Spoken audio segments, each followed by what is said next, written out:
Constructing a house should start with the foundation. This is because, without a structurally sound, solid foundation, the house will likely be unable to withstand environmental factors and, over time, encounter serious damage. The same applies to mobile app development.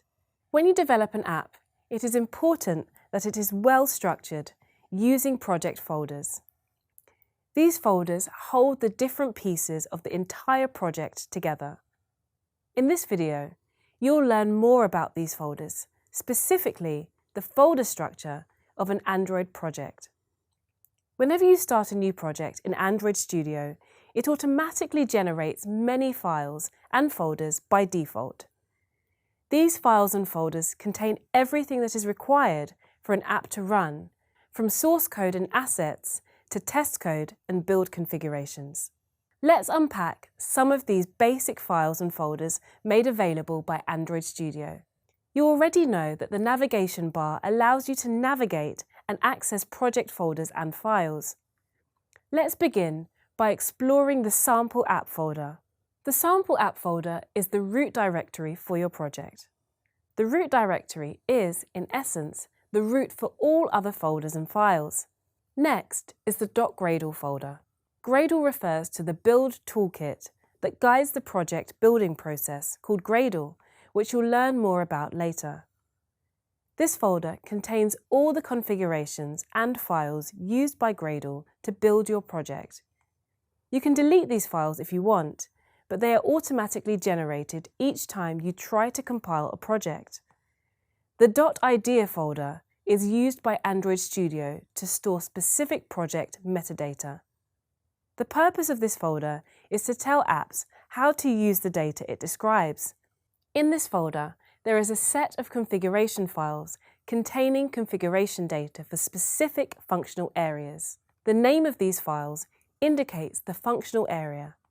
For instance, compiler.xml, encodings.xml, and modules.xml. Then, there's the app folder, which contains source code related to the project. Here, you write your code, create the user interface or UI, and store assets such as images and fonts. After that is the Gradle folder.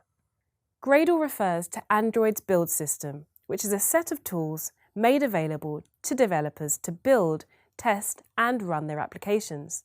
Whenever you build or compile a project, build-related data is generated and held in this Gradle or build folder. The Gradle folder contains subfolders and files. Let's review some of them. First, there's the .git ignore file. In this file, you will specify all the sensitive project files and folders that you may want to exclude from your repository systems such as GitHub. This means that these files will never be pushed to a repository system. Next is a build.gradle. This build file is used to specify and manage the configuration options common to all subprojects folders. gradlew is a file that is used by Gradle, Android Studio's build system. It is only created once and is updated whenever a new feature or plugin is required to build a project. Then, there's the local.properties file. This file contains information specific to your local configuration. For example, the path to the software development kit, or SDK. This is a file that you don't need to push into a version control system like GitHub because it contains sensitive local information. Last is the settings.gradle file. This file handles the various settings for projects and modules.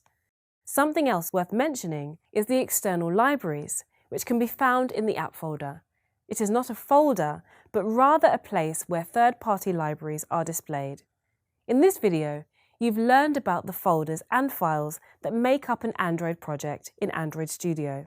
This structure is vital in creating a successful app that ensures an excellent user experience.